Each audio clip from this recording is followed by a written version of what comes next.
Thank you for joining us today. I really appreciate it. It means a lot to me. And appreciate all of you in chat. Thank you so much. Thank you for those waiting. Again, we had another issue with the sound. Don't know why. Have no idea. It's, I don't know. I didn't touch it. I don't know. I am, I cannot tell you how inept I am when it comes to the tech stuff.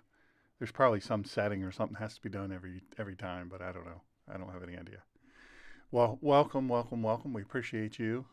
Welcome to the True Word Faith for Life with Dr. Shawn podcast. If you're not a subscriber, click on subscribe. Click on the little bell. You'll get notifications.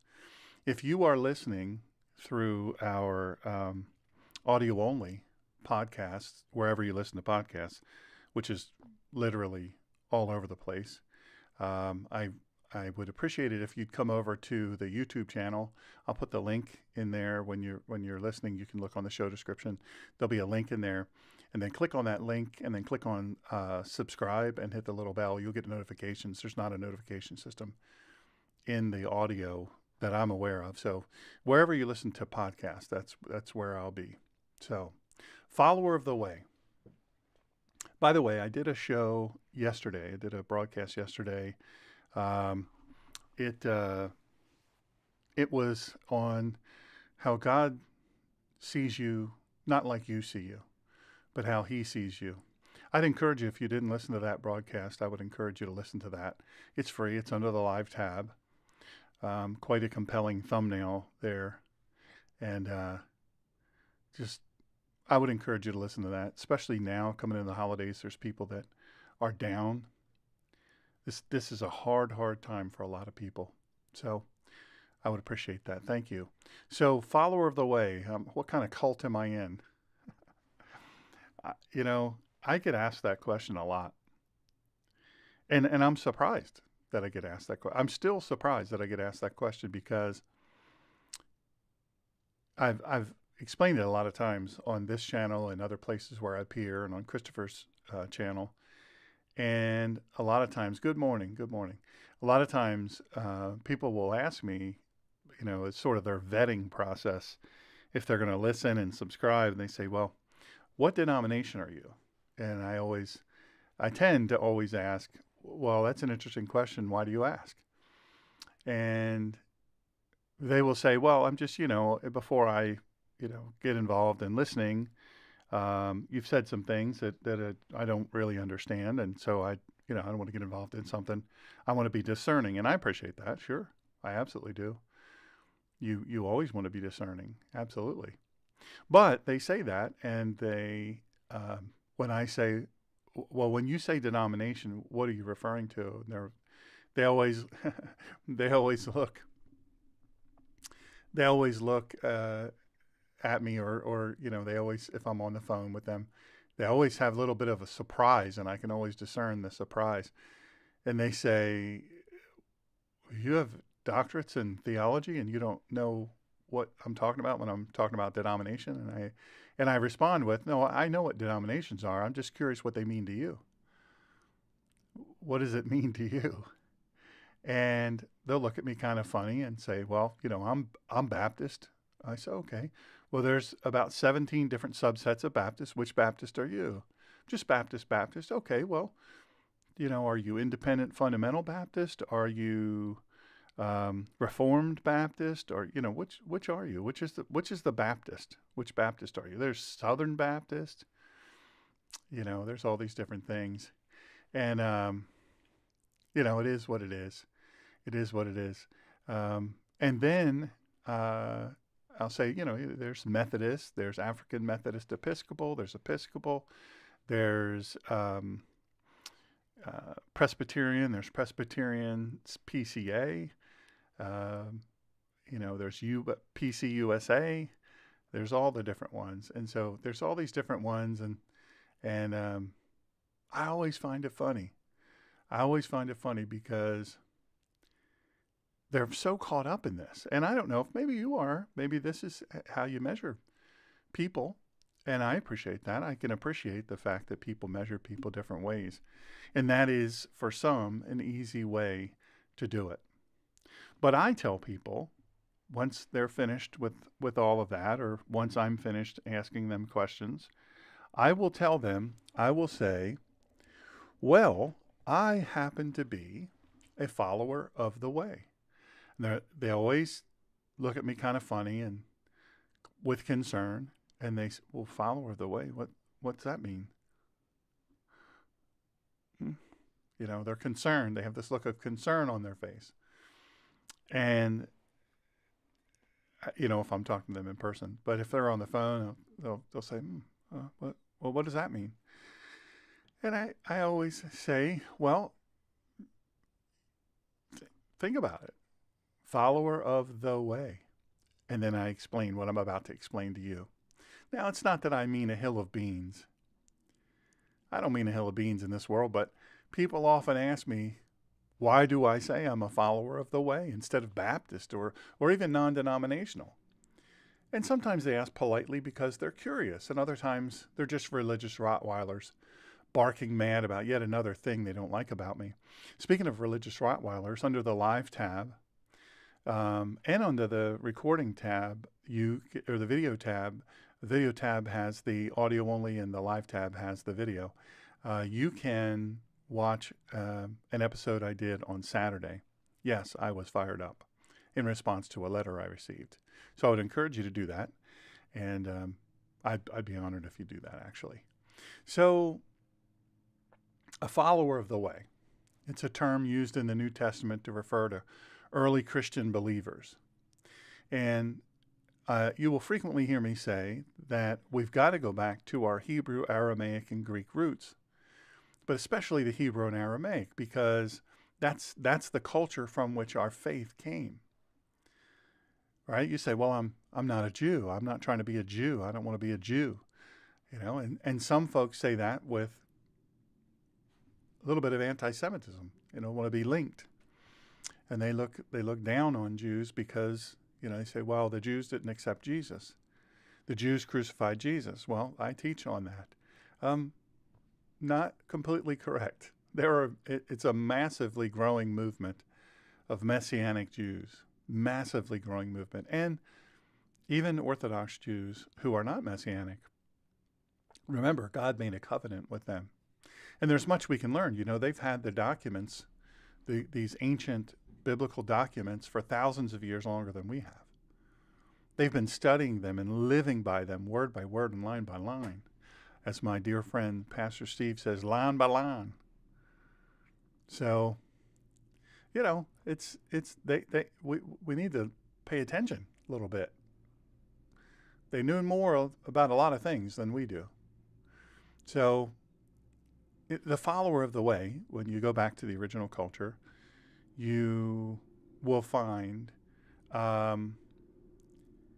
this is the word Christian.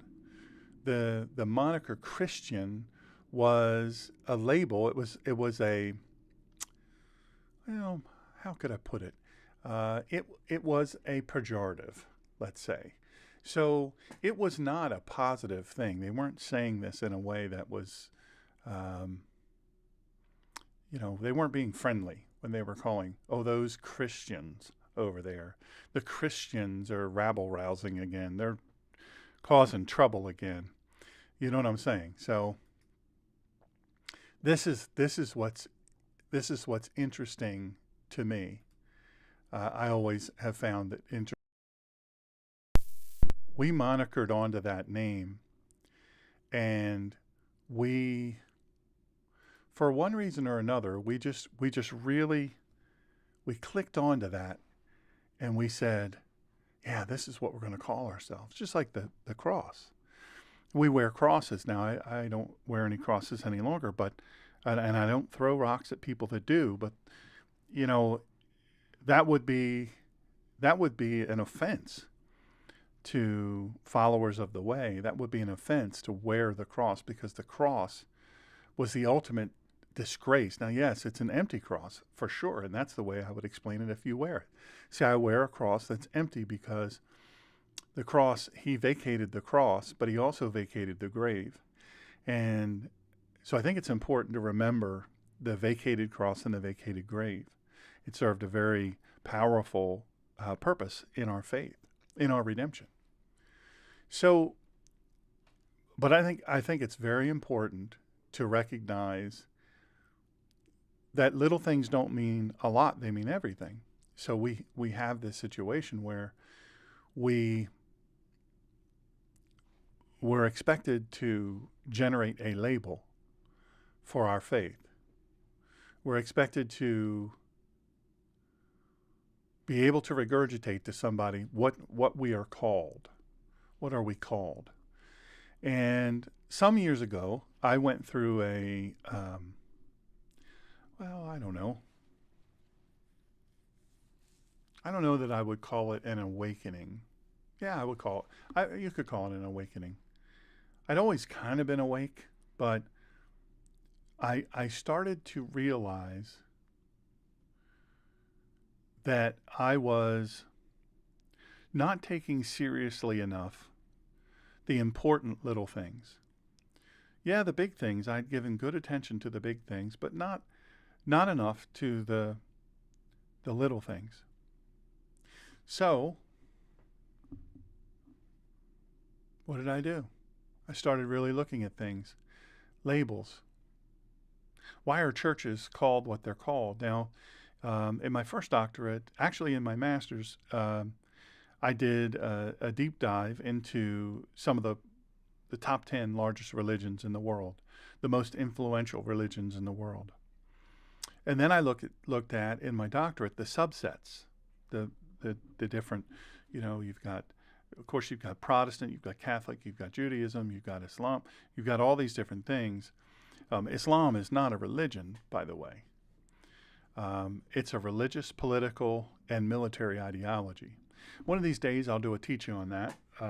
As you know, I've studied Islam. I'm an internationally recognized expert on Islam in both the secular and the religious side. I've read the Quran 4 times. I read it one time in Arabic, another time in another related language, and then I read it in English twice. I've read the Umdat al-Salik, which is translated the Traveler, the Reliance of the Traveler. And that's the book written by the most vaunted imams for the clerics and for how to be the best Muslim possible. So that is I've dedicated myself to study of that. So one of these days I'll do a study, I'll do a teaching on that, but I don't know that that's necessary at this point. There are other pressing things. So if you are a follower of the way, now I sometimes people will answer this in an honest way. They'll be very honest. They'll go, follower of the way. Is that a cult? And I will say, usually I'll laugh. And I try not to laugh, but I can't help it. It's just funny. But when I tell someone I'm a follower of the way, if they ask if it's a cult, if they say that out loud, I say, no, it's not a cult. Look, I'm just a humble follower of Yeshua. It's not a cult. You'd be shocked how many times I've been accused of being in or promoting a cult. And as you may have noticed, I'm less interested in denominational distinctions and quibbling than I am in following the teachings of Jesus Christ or the way. And I'm more interested in telling others about him. Now, this isn't to throw rocks at any other denomination. There are some denominations in some faiths that absolutely I have issues with some of their beliefs. Some I have issues with all their beliefs. But I also do not have an issue with their right to believe how they believe and to be treated with dignity and in accordance to how they deal with me. So I don't throw rocks at other denominations. I was raised independent fundamental Baptist, where the King James Version, the Authorized Edition, that's what Jesus carried, the 1611, that's the only one anybody's authorized to carry. And they're often shocked when I tell them, the Authorized Edition wasn't authorized by Jesus. It was the only one that King James who commissioned it, authorized the people who could read to read. So, but even still, I was raised that way, but then, I'd always heard my mother speak with less than an endorsement tone to her voice about Southern Baptists. She had an image of what Southern Baptists were, and she certainly had an image of what Catholics were about, and all of these things. And very little did she have to say about the Jews. She had a great respect for the Jews because they were God's chosen people. And I respected that, and I picked up on that early on in my life. However, there are some faiths that she just, quite frankly, didn't want anything really to do with. And one of them was Catholic. And I've said this on other broadcasts, and I'll say it now for those who are just now tuning in to me. When I was in the Navy, I had the opportunity to sing in the Navy. Every base has a chapel. Most bases have a chapel, and I sang from the beginning of my military time in the Navy choir. So I would sing the Protestant service, the Catholic service, and then the Hebrew service. And it was a very small group. The Hebrew group was very small. The Catholic, believe it or not, tended to be a larger group. And then the smaller group between that was the Protestants. And so I would sing all the different songs in the choir and all the things. And I developed a respect for all of them in that their dedication is quite something. Each of the faiths has some interesting things about them. I think we spend far too much time throwing rocks at other denominations, other faiths. We should focus on what we do and why we do it, knowing why we do it. That's, to me, quite important. So, all that said to say, the term the way, right? This is just what I think most accurately represents my faith focus and my practice, my orthopraxy, which is how you do your faith, how you live your faith. And the term the way was used to describe the teachings and practices of Jesus Christ, Yeshua Mashiach, Yeshua. And his followers, those that followed him around, again, they weren't referred to as Christians, they were referred to as followers of the way. He is the way, the truth, and the life. No man comes to the Father but by me. So we believe that he is the Son of God and the promised Messiah. And this is why we believe how we believe. Hi, Katie. How are you? Good to see you. Maxwell. I happen to have some dear friends that are Maxwells. Bear Joe Maxwell, someone I love dearly. So the term the way is first mentioned in Acts. Just so you know, I'm not making it up. I'm not, I think I'm going to be called, I think I'm going to call myself, hey, Marcel. Hello from Austria. Marcel has a fantastic channel, by the way, where he cooks. He's a chef. He's a professional chef. And he has this multiple camera set up in his kitchen. And he teaches you how to cook these amazing things. It's ridiculous, the stuff he can cook. And that's what he does for a living. But his channel is fantastic. It's really, really interesting. Maybe if you can put that in, Marcel, if you can put that. I'm doing well, buddy. Doing well. Marcel's Welt. I don't know. Can you put in the chat what the name of it is? I'll put it out to everybody so they can check you out. Hey, he teaches how to make from start to finish. It's really, really cool. And he's funny. He's funny as all get out. And don't miss his Christmas decorations in his kitchen. I think they're still up. So the term the way is first mentioned in Acts 9:2. And that's where it's used to describe the followers of Yeshua in Damascus. So this is the International Standard Version. International Standard Version. I asked him for letters to take with him to the synagogues in Damascus, that's in Syria, modern-day Syria, so that if he found any men or women belonging to the way, he might bring them in chains to Jerusalem. Wow. Yikes. Acts 9:2 in the International Standard Version. Good morning, Dennis. Good morning. Hey, I'm You are a hard worker. I appreciate that, brother. So I asked him for letters. I asked him for letters to take with him to the synagogues in Damascus, so that if he found any men or women belonging to the way, he might bring them in chains to Jerusalem. The term the way is also used in other passages of the New Testament, including Acts 19:9, Acts 19:9, 23, and 24:14. It's where it's used to describe early Christian believers.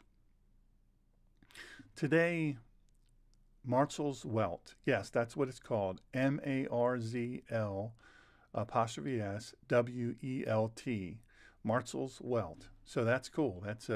He is a cool. I'm telling you, it is really, really cool. And some of the stuff I learned by watching it, it's like, whoa, I didn't know. You learn how professionals do it.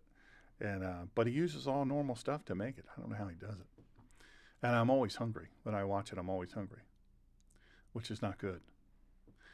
Today, the term the way is still used by some Christian groups and communities as a way to emphasize the centrality of Yeshua HaMashiach, Jesus Christ, in our faith, and to emphasize the importance of following his teachings and his example. Look, I'm just a beggar who found the bread of life, who's helping other hungry people find that same bread. I am a follower of the way.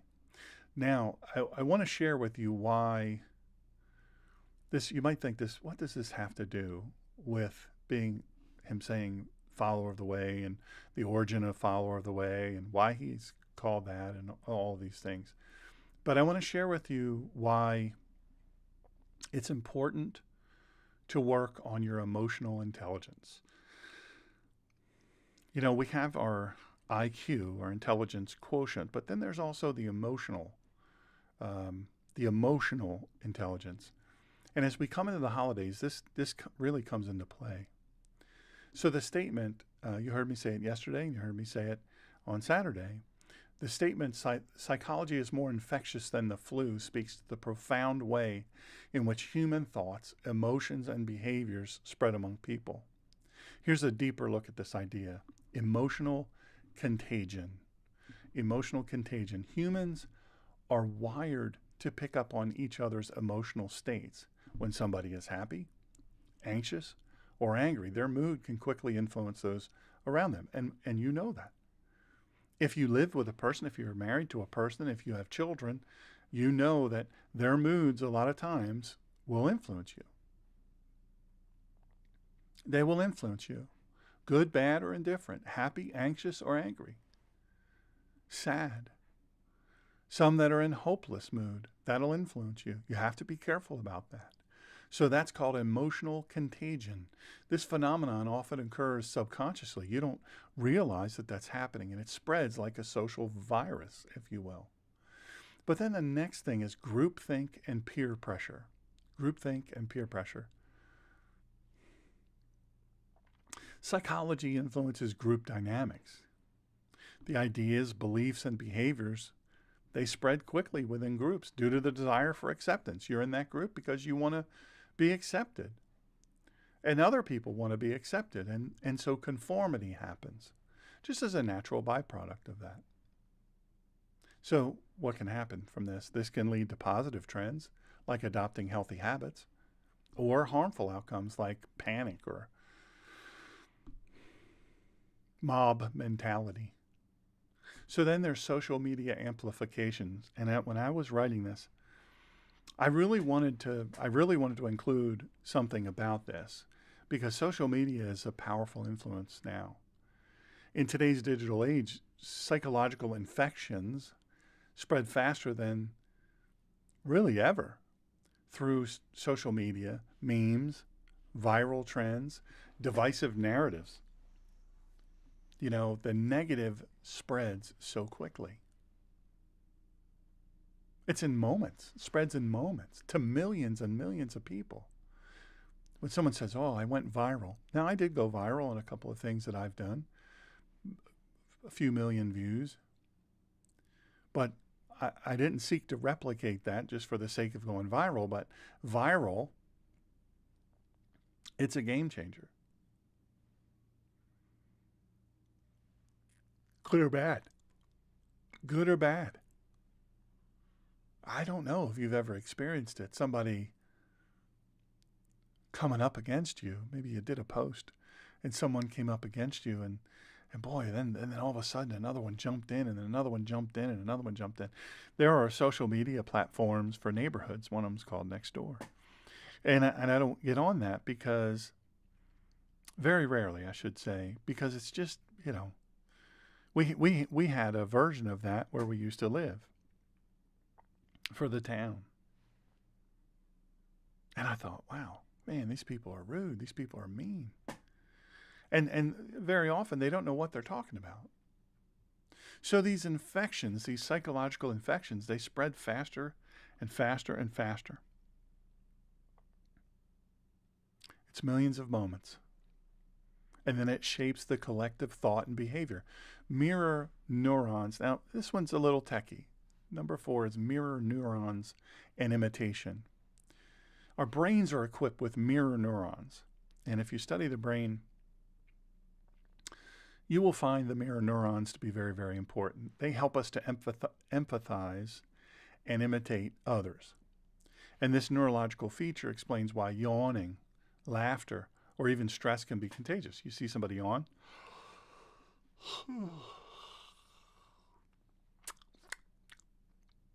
Maybe you don't yawn that way, but maybe you just yawned. Maybe if you're listening in the car and you heard me yawn, I wonder if you yawned. It's a real thing. It's contagious.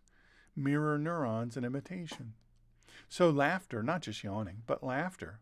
You hear somebody laughing, sometimes you laugh. I see those babies laughing. When I see my grandson laugh, the way he laughs, just full belly laugh, full on, nothing held back.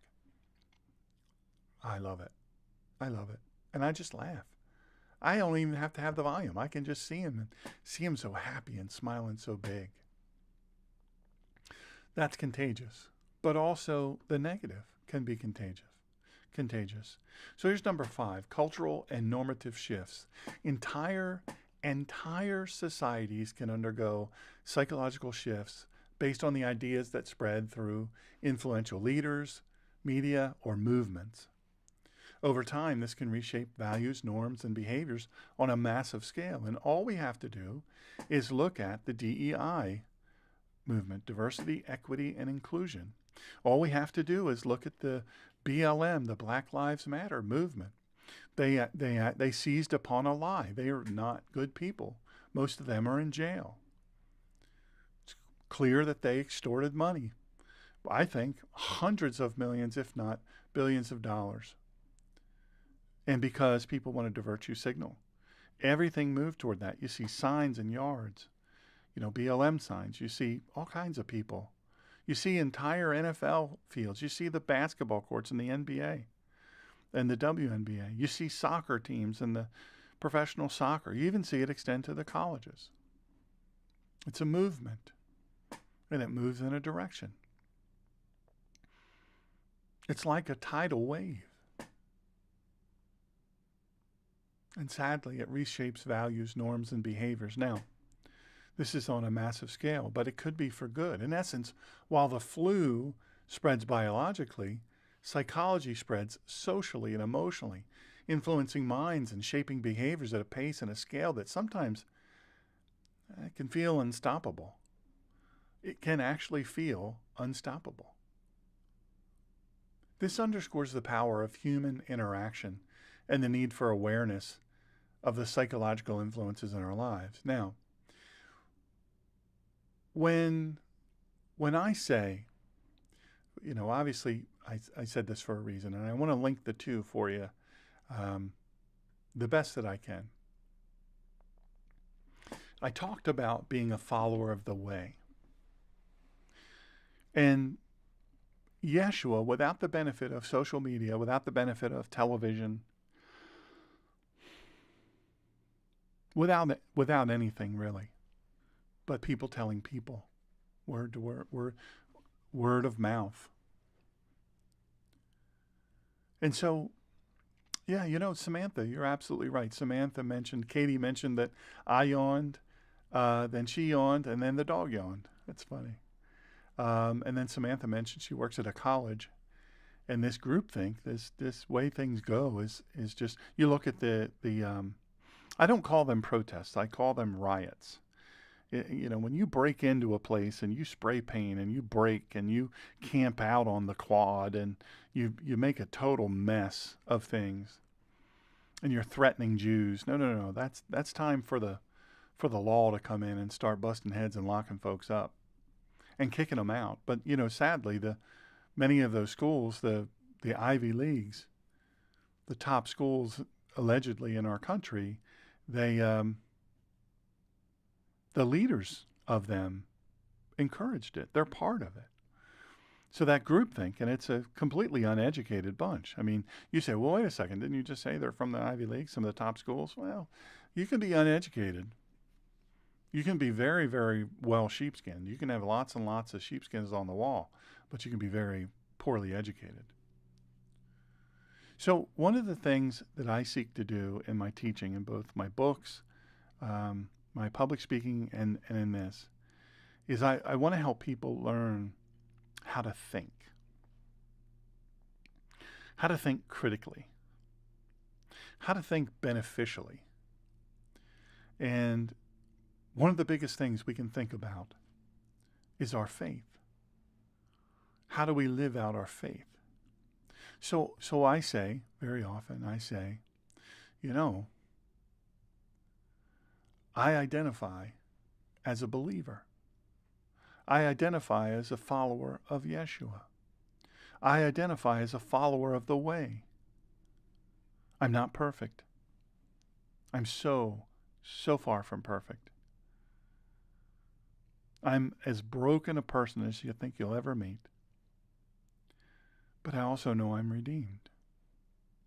So the direction I go in is not a direction that really I was led as a child, because this is not at all what I was taught as a child in the Independent Fundamental Baptist Church. Nothing against the Independent Fundamental Baptist Church. You do you. Nothing against any of them. Somebody said, and very often when I read Scripture, I will say, the word of the Lord. Thanks be to God.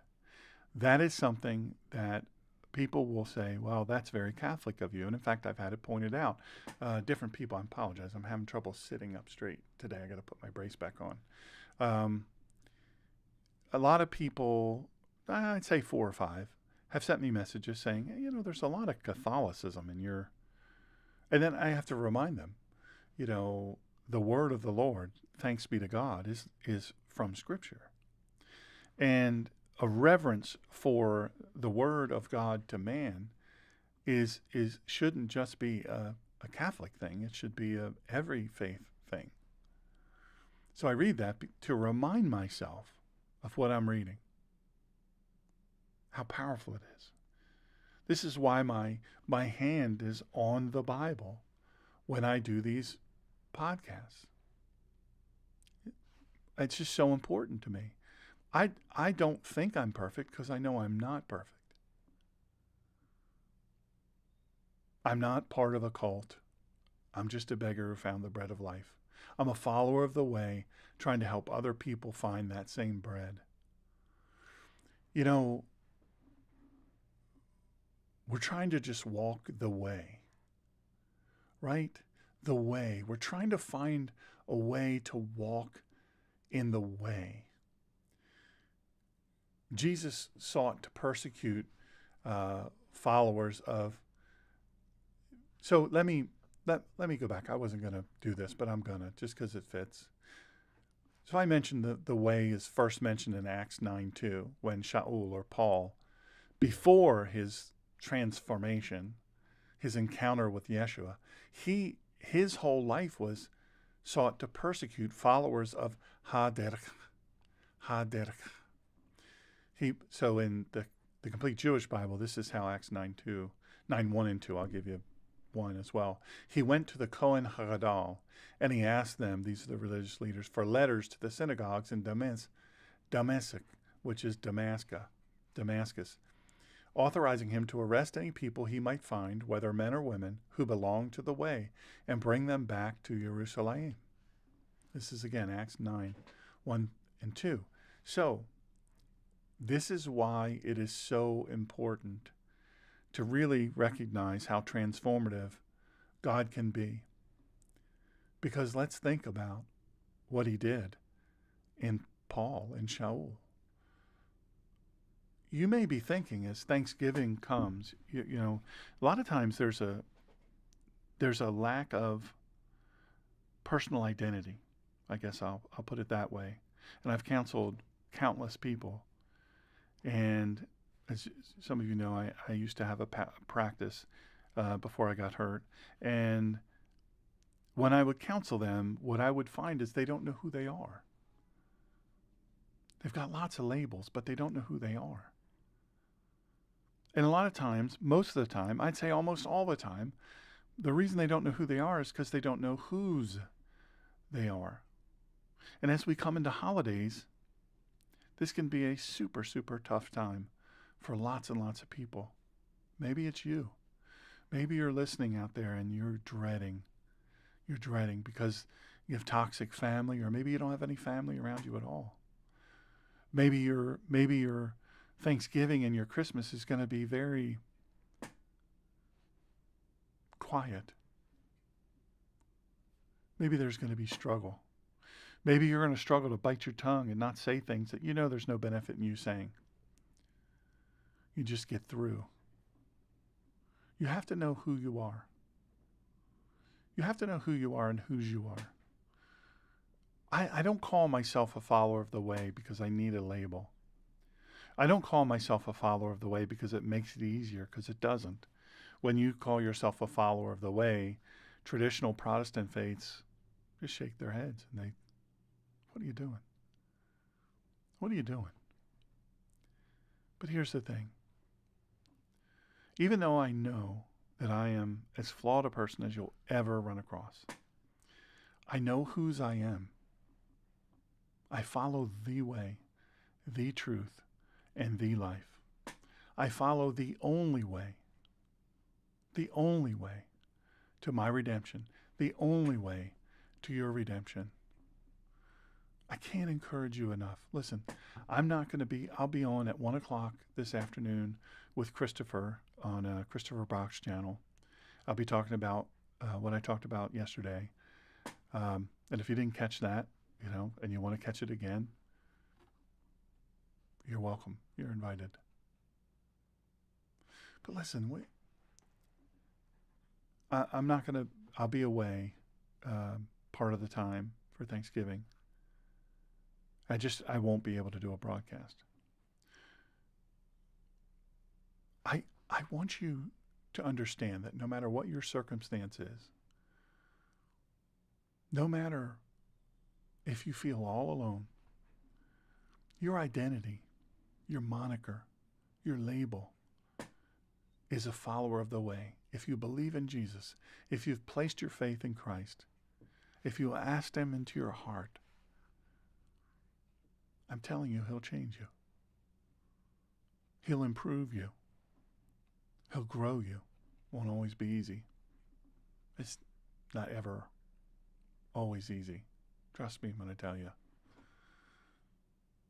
I think sometimes when you find out who you are, when you learn who you are, there's no better thing you can learn about yourself than whose you are. God bless you.